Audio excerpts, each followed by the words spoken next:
Rule of law in the United States of America. Folks, one thing I find with Canadians versus Americans is absolutely enshrined in rule of law. Americans love their Constitution. They love rule of law. They like predictable systems, which is also the reason of the United States' mighty economy, most mightiest of economies in the world, because predictable systems, long running, that you can count on, that you can stay the course with, generates financial stability, creates countries like the United States of America. And it's hard for anybody to argue that. In fact, I don't think you can. Now, you could argue and say, well, China's a powerful economy too, and that they've moved from second world status in their population, quickly bordering on soon to be first world status.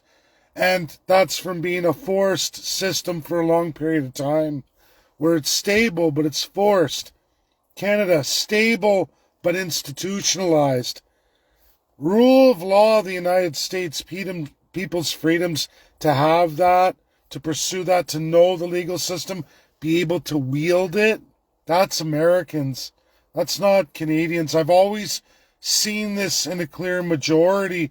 Now, there's a lot of folks posting on independence. I've rejected those posts.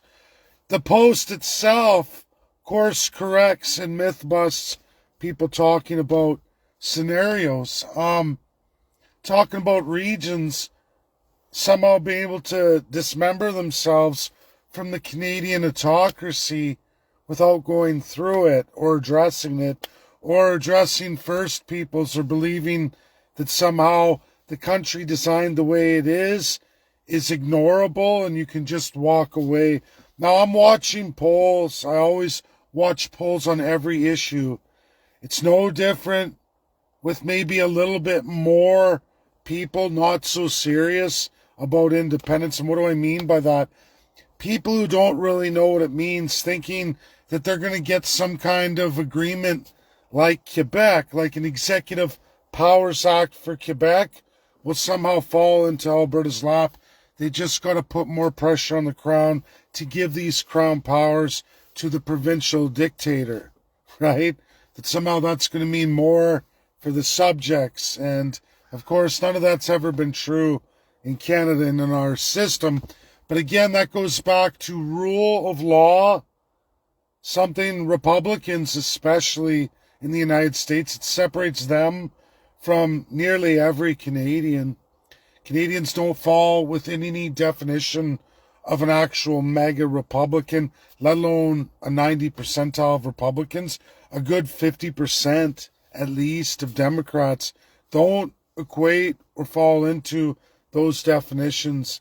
And this is where you ignore the legal truth in favor of fiction, make believe. Socialists do this, and I hate to say this, from trying, to be forthcoming with everybody, and why you're going to have a lot of trouble with America, or pursuing such things as independence and statehood. And a lot of Americans now, a lot of American academics, many Republicans, many Democrats, does not matter.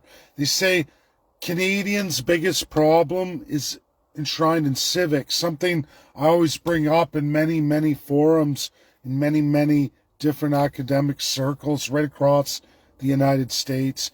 And it's always said, you've got to really pursue civics, because if you don't wake these people up, you're going nowhere with the United States of America on any narrative. I see it with Canada, the 51st state. I know it absolutely, Alberta independence. I also know it with Party 51 Quebec, who probably has more on the French side, honestly, than the rest of Anglo Canada. And maybe that has to do with civil law and certain pursuits that have been with the French entirely through Confederation, and kept from even before Confederation, and holding on to at least their language. Maybe a lot of that has to do with it, where at least the French are more legally refined, may not understand everything. I'm not giving them a pass, but they do, maybe through civil law, absolutely grab at the law and understand why these things are important way more than the average Canadian Anglo. And I hate to say that. And a lot of French posts, and I apologize if I don't share posts that are in French. I don't speak French. I know I have to get volunteers for that. I know I will be working on that very soon. But folks, the problem with Canadians is they think that they just throw out legality whenever it serves them because their crown doesn't. Now, we've all been enshrined in this, taught this, because wave of a magic wand, the crown changes direction immediately. In fact, common law can be usurped on any given Sunday, especially through opinions of our Supreme Court mandated by the Prime Minister. Now, Canadians are raised and understood in that system. So the idea of rule of law doesn't apply to you. Predictability doesn't apply to you. You're used to just taking it, getting upset, bitching and moaning, and then turn around while you're complaining, write the check, pay the crown. Canadians do this faithfully all the time. You can take obscene amounts of abuse from your crown, and yet just a few short years later, wipe it all out like it never happened and go on to the next fiction and just wipe your memory banks of everything that's happened in your recent past, from literally election cycle to election cycle, that again too isn't even predictable. We're right now in an election cycle that completely strays from our perceived rule of law, if you want to say we have rule of law. Our rule of law is what the Crown says it is. And Canadians think that that translates into a functioning country that they're going to make for themselves, or we're going to write our own laws and make it seem right for us at any given time, because our Crown's always done that. So that's normal. And folks, that is not normal. It's not normal for the United States. And actually, I would say a good 60% of countries, whether they're socialist or they're dictatorial in their own ways, at least they have rule of law that's somewhat predictable comparatively to Canada and many, many other monarchies. Canada is unpredictable in the fact that if you want to predict it, you just have to really know your sitting prime minister or the set first minister, which are premiers of provinces and territories. See what's important to them in their mandates, and then you'll know where rule of law is going. And they do this all the time, usurp your rights whenever they want. People sharing things, when we talk about rule of law, and these words matter. They really do. Like when you're pursuing independence, statehood, independent states or territories, independent.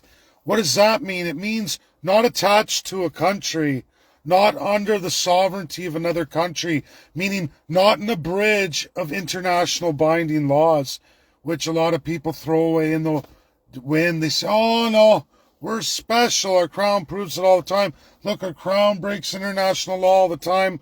We can too. And that's not going to win you the United States. It's not going to win you Russia. It's not going to win you China, UK, or France. They're going to veto you. They're going to veto you. You follow their predictable model system in their rule of law, or you don't go forward, and you won't go forward.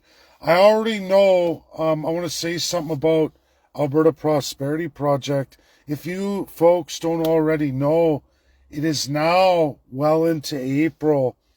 The Alberta Prosperity Project registered the referendum. In fact, this is their multiple attempts. Now, folks in Alberta, I hate to do this to you. I hate to explain this to you. You get 90 days and then you have to restart. We're on yet another restart. This latest referendum comes due May 6th. You notice how there's no announcement of the petition, how far along they are, how many signatures they have. It's keep building it up, keep saying all this. But yet, we just watched a poll 2 days ago, where 25% of Albertans would be interested in independence, right? I'll put it to you this way. It was 41% polled interested in independence when I ran in a majority of the Alberta Independence Party. We got 0.7% average electorate. That's what we got. Those who say they're interested aren't really for independence. It's just their way of puffing up their chest, everything else. But at the end of the day, when you're behind that booth and it's time to vote, you go where you're going to go. And we see that divided between NDP and UCP by clear, massive majorities. Now, no leader, independence referendum, folks running that, I'm being honest here, in what's rule of law, even though it's garbage. I don't agree with that rule of law, that Sovereignty Act in Alberta. What they've done with the referendum process that is way, way far, far, far, like I mean a football field far away from the norm and generally accepted international binding law on such matters. Accepted worldwide in vast majority. Canada, the province of Alberta, now as well too, has written laws and systems that put all of us at the far end of a massive football field where you can't even read or see the paper of truth in international binding law that the entire world accepts. I mean, we're so far from that, it's not even close, which should terrify everybody, but it doesn't, because that's the problem with Canadians and institutionalization. You don't know rule of law. You don't understand the need for predictability, stability of it, not constantly changing for an elite few system that you think is generally accepted legal principles throughout this world. It's not, and it certainly isn't the system of the binding allies. You know, the folks who fought World War II and won it, you've heard that, right? Allies of World War II. You know, people run them down in the system, but yet we're a football field away from the Allies. So if you're not even on the same spectrum as the Allies, what does that really make you Canadians? Well, we knew in World War II there was ally. I say ally. You say access, right? It's like they say black, you'll say white, right? They'll say up, you say down.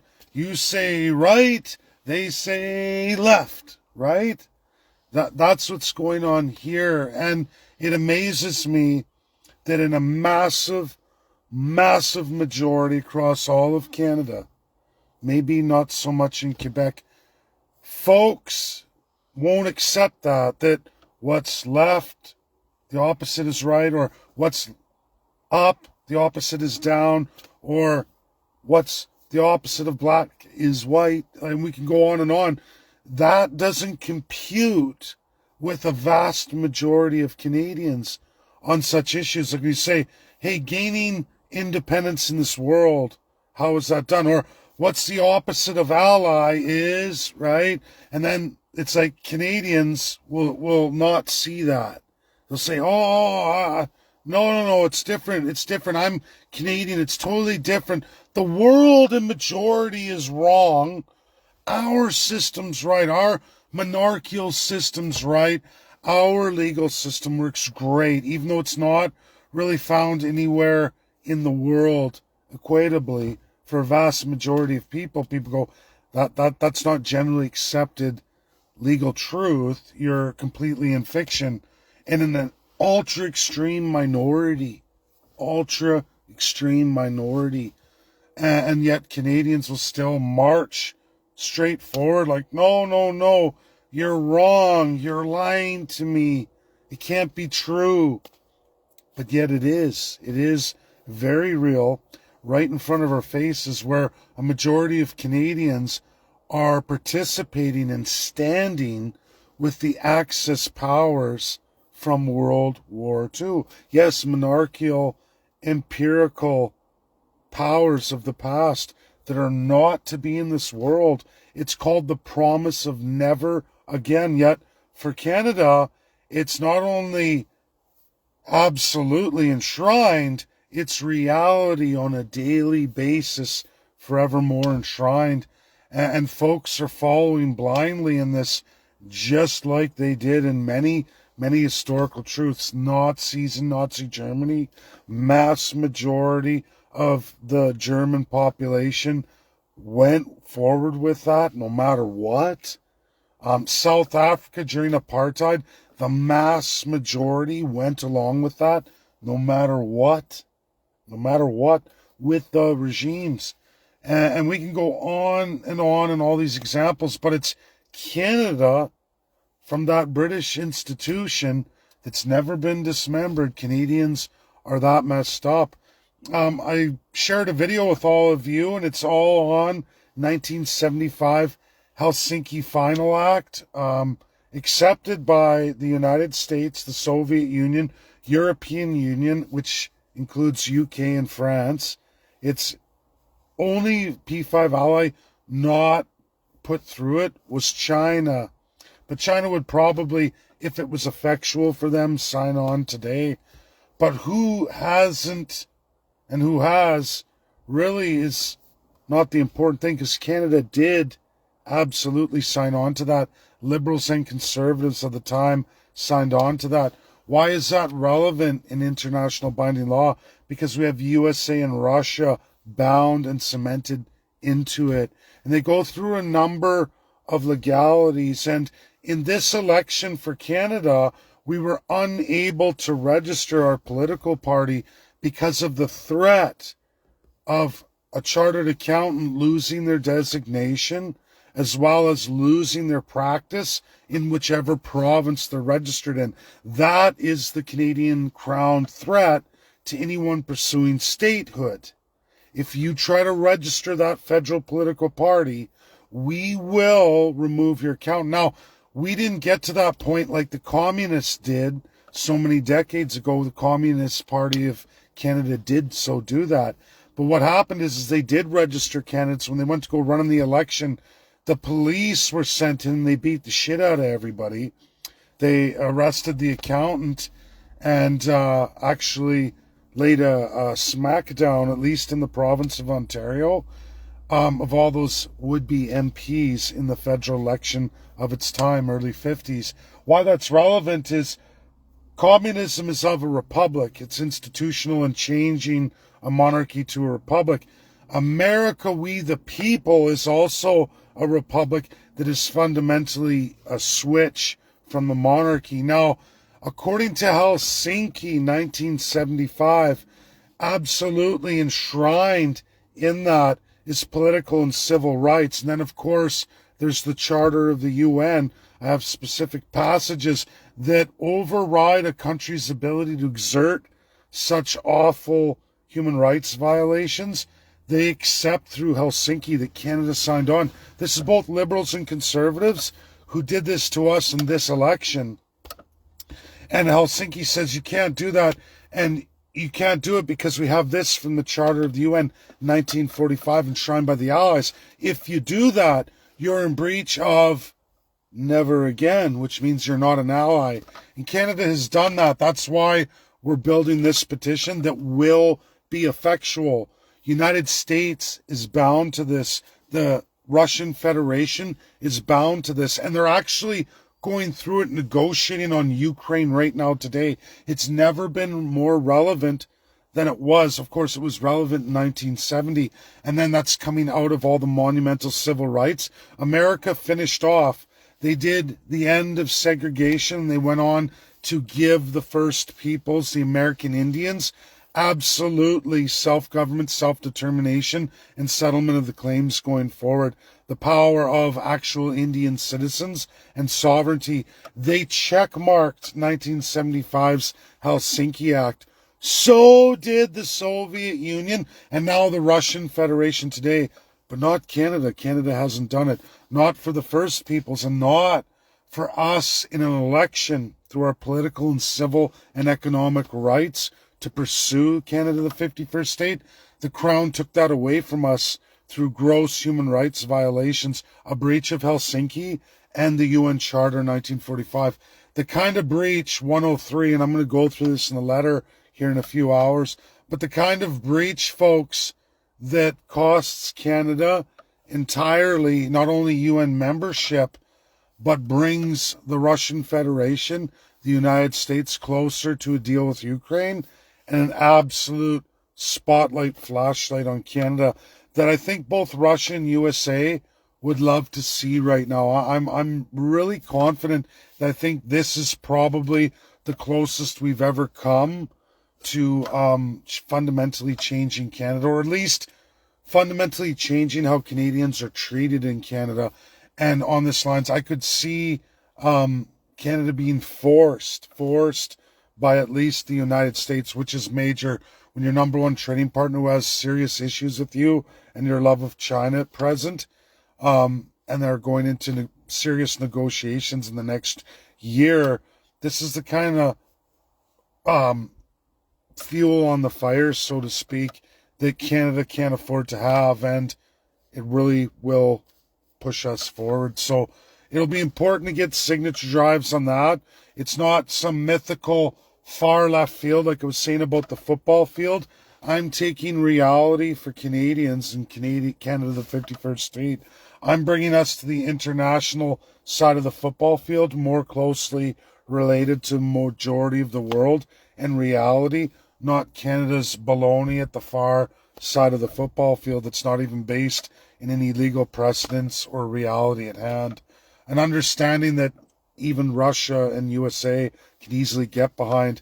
Russia and USA can't get behind things like Alberta's Sovereignty Act or Canada's Clarity Act. To them, that's mumbo jumbo. Again, way outside of the Allies, more access crud.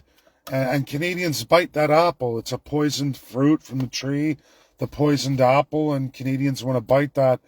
What I do, and what I've always done, and those who follow me longest, is bring us more closely aligned with the Allies way over here in mainstream, at least internationally.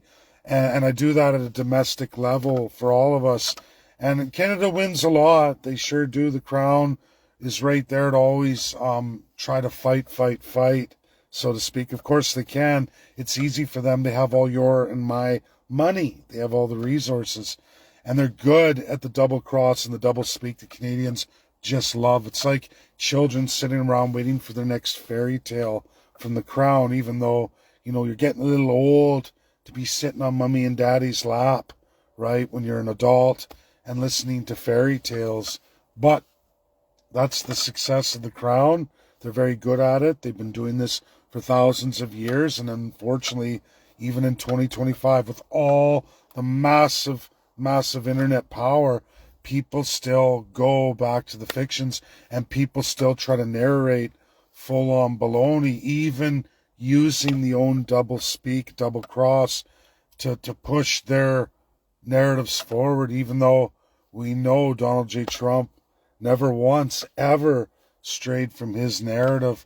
He's quiet now in the election period, as he promised, and he's already moved on. I know the Republicans did. When they see no viable path, at least presented for 51st state, they went dead silent. You don't see them going, hey, this region or that region, or yes, do this, because it's not based in rule of law. Rule of law is written out there historically for everybody, and people are ignoring that, and they wantingly want to. And when you do that, you remove yourself from the United States, you remove yourself from the Allies, and your success goes way down, like it does every time. Just like Alberta Prosperity Project, that's not telling you that this is the multiple time they've tried this referendum, because they're collecting money. There's a big donation thing. People are pouring money. They don't realize the referendum is already petition, I should say. Possible referendum petition. It's not even called a referendum. It's intent on a referendum. That's what this really is, an intent for a referendum. And they've never even come close. but they keep going without giving you any updates, because every 3 months, according to the law it's under, which is not matched in the international law, it's so, again, far, far on the other side of the field from the rest of the world in normalcy, that they don't accept it. They just shake their head like, how could you be so cucked into it? But Canadians are, Albertans are, which is really sad, even though they've been on this horse and pony show many times. The best of America's academics, both sides, they call this the pressure release valve that the Crown's using. It's an electoral autocracy, as they say, but they know, the Crown knows how to create these fictional pressure release valves where the pressure on society is so high, and then this pressure release valve lets the steam out, even though there's no effectual change. There was no real legal path forward. It was all a ruse, a fiction. Again, that adult man-child or woman-child sitting on daddy's knee, even though you're an adult, listening to a fairy tale. That's how the rest of the world sees you, and you're sitting there nodding your head about the tooth fairy like as an adult, right? And they're going, wow, you believe in the tooth fairy? How old are you? Like, are you mentally ill? Or, but that's cult mentality, that's institutionalization. And like I said, the next round is going to be reset May 6th after the election to do the referendum over again. Notice how they never tell you, but I'm sure they're emailing people, oh, we need you to re-sign a petition, or maybe they're not even doing that. They're just collecting money, and then those who think they're on some kind of long-running petition, their signature's already been discounted long ago, thrown away, and doesn't count. You have to keep re-signing every 90 days. You got to keep going over and over until you achieve your 560,000 signatures, or 600. It's pathetic, and you won't. Just look at how many people voted in the last election, 1.9 million, and then divided out amongst parties. You're trying to get people to sign a referendum in 90 days, or an intent petition to get to the process of a referendum, which isn't guaranteed, and there's 20 million pitfalls along the way. Again, nothing remotely close in Canada, federally or provincially, in any other forum of international law anywhere else in the world. You're this extreme minority under a convoluted system that's not really matched anywhere else in the world in any kind of precedent, which Canada narrates itself in the common law of precedent, but yet they're sure really great at making these opinion pieces legislation, or opinions by superior and supreme courts. Again, not following any real rule of law, except for the rule of law that the Crown says it wants on any given Sunday with the elected autocrats in place. And yet it doesn't scare Canadians or wake Canadians up to you're being fucked over so very, very badly. Again, the rest of the world, Americans in majority, see you as the adult child sitting on another adult's lap, your parent listening to a fairy tale and nodding your head and cheering up in the air. And that's how the rest of the world sees you. And, I'm trying to explain that to Canadians, that you're not going to get anywhere near what you want to be as long as you're that adult man child, woman child sitting on daddy's knee listening to fairy tales, really. And it's like, how can a vast majority be woken up? Well, it's through civics training, and that's been repeated to me by Americans over and over and over. When I was in Washington, I met that Braver Angels group who does that across the United States. They've been doing this for hundreds of years, folks. American citizen initiatives at the citizen-led level. Just men and women, folks, doing this. That's what a real democratic society of we the people does. It's designed to do that, and the best of America always comes forward. It's why the Constitution's never usurped, because there's always diligent individual Americans leading the way. Not because they're paid, not because they're being forced, because it's their civil duty, it's the pride in their country, it's their rule of law, and it's absolutely the soul of their nation. And many other nations in the world are equatable, at least at that. I'm not saying in equal systems or equal citizen narratives, but at least in that civics-minded society where they have a pride in their country, a soul through a constitution of the nation. Canada is soulless as a nation. And that's what people are missing here. And all these people who pump up their chests and elbows up, I'm Canadian, come on, right? And it's like, come on, for what? There is no soul in this nation. You see it in the filth and the grudge of society in all major cities across Canada. I go all over Canada. You see the filth, the disgust, and that's a reflection of how the population feels, where you don't have a pride in your country, your community, your city, in yourself, individual responsibility, accountability. How could you? Your politicians have none of those things. Your system's designed to never have any of those things. So how could you, the people, ever hope to have that? And it's reflected. It shows. Like I said, go to any real American city. I mean, sure, it's very dense in the States and there's some big cities, but I have yet to see comparables. Like when I look at the far extremes of Canada for the far extremes of the United States, that they're not even comparable. Again, it's always they're way over here on this side of the football field. We're way over here, right? And it's always like that. And Canadians are quick to, no, it's not true. No. And they want to see it the way it's been narrated again in the fairy tale by a vast majority. No, it's great. And you find that most of these people are either A, being subsidized through the corrupt system, or B, are part of the wealth transfer and are only doing well because of the wealth transfer. And that's pathetic. And we just got to get through this cycle. It'll be better if we just vote the right dictator through, even though when you look at the numbers on this kind of line right here, doubling effect every single election cycle, the dictatorial crown politician you elect doubles the borrowing of the one before it. This is elliptical, and it's growing. Doesn't matter which party. And again, people want to believe the fictions, but you can look back through the election cycles. It's not uncommon to see liberals or conservatives win 3-4 election cycles in a row when you look at the entirety of Canada. This idea of independence, statehood, joining the United States, was in the first election, and it'll be in the minds and hearts of at least 10% of Canadian electorate forevermore, because it's been there since day one. This isn't new. It's steady. All these narratives are steady.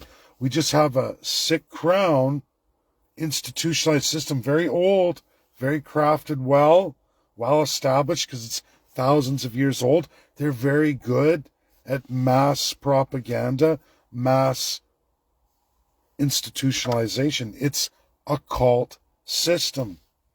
You know, I publish what was in our Constitution that no Canadian wants to read, and I did Lords temporal, Lords spiritual, our unelected Senate, the power of the Senate and all the crown appointments, Governor General, Lieutenant Governors of the province.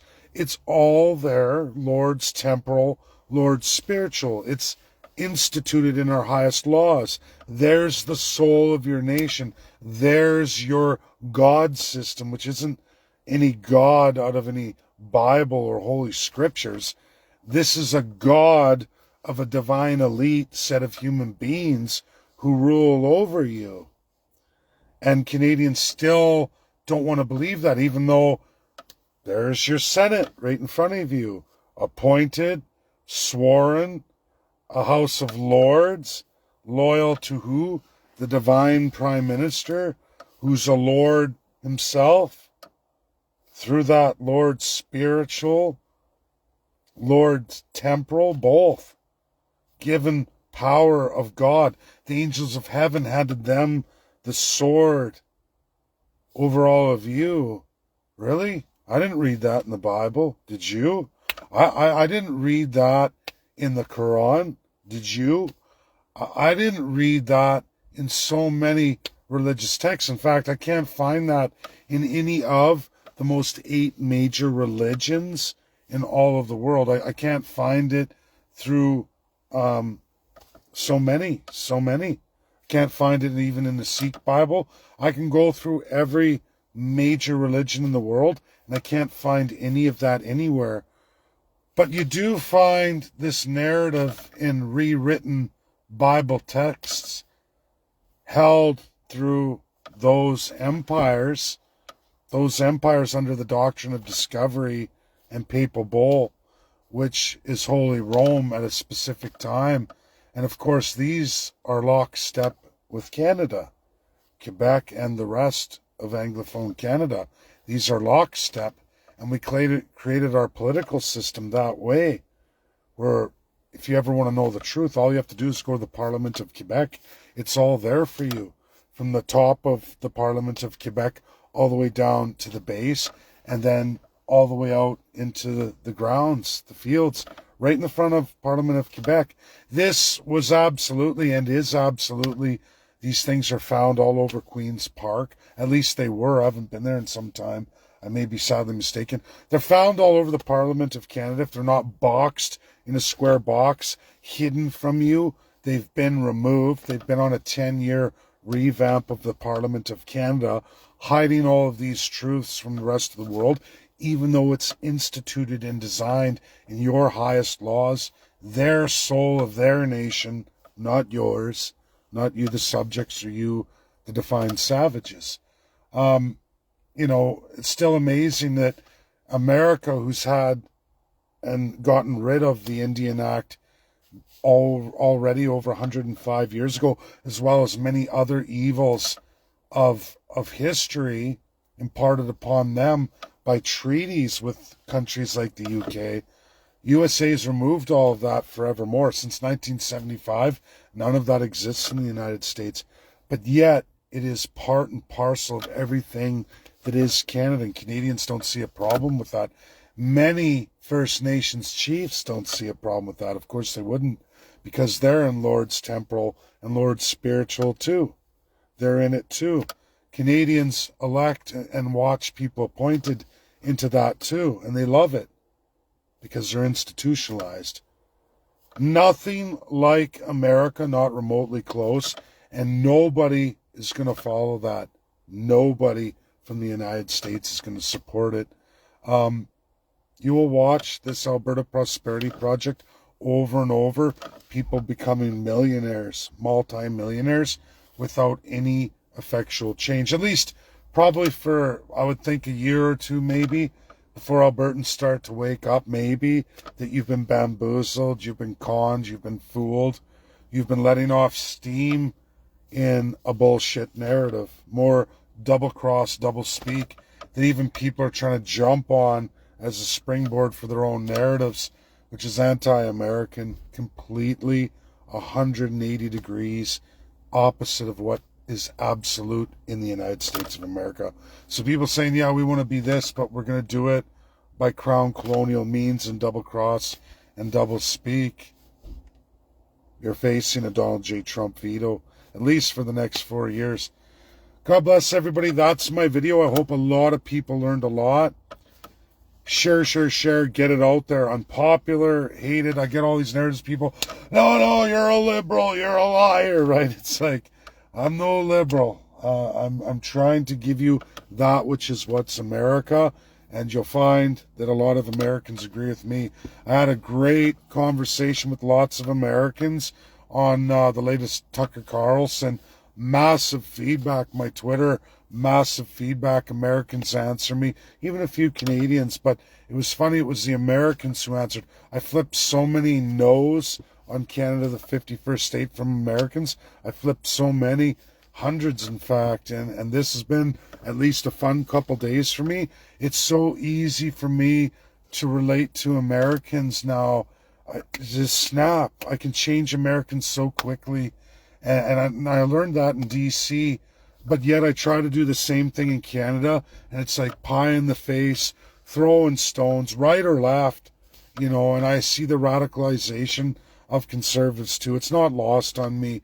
This idea of the libtard, contard, they're all one thing, right? Or conservative. It's all one thing. And it's a constitutional monarchical institutionalization of the major masses. These are adult children sitting on daddy's knee, getting fed a fictional story that shouldn't pass anybody over the age of 10 to 12 years max. But somehow we've got, people 20 to 65 still sitting on daddy and mummy's knee listening to fairy tales about the crown. And it's all absolute lies that you should be able to realize. But I guess without the civics and with the massive double cross and double speak, it really does exist today. It's important to create that civil society. That's why I'm building this petition that's effectual, that will hit the heart of Americans. And in Russian, it will hit the heart of Russians too. It will be very hard for those two ambassadors that are now situated, and I'll get into more of it later, for them to refuse this. And I don't see either Vladimir Putin or Donald J. Trump refusing it, because it really tings on the strings of Americans and Russians. They go, whoa, yeah, that we understand. That is part of our soul of the nation. Okay, this is something interesting. Can you talk more? We like this. And it's funny when you explain in simple terms to Americans or even Russians, they're just snap. But yet you try that with Canadians and it's pulling teeth. You're fighting a vicious amount of cult infusion, right? It's like, you've watched those movies on cults and they're like, no, it's this way. And they'll get so enraged when you're deflating their fiction that they resort to violence, name calling. We see that. And it's scary. It's totally scary.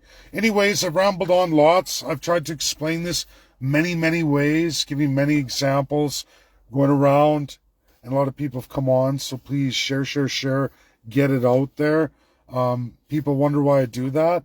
It's because if I don't, and I've learned over many, many years of videos, if I don't, people come back with a million questions. God bless. Bye now.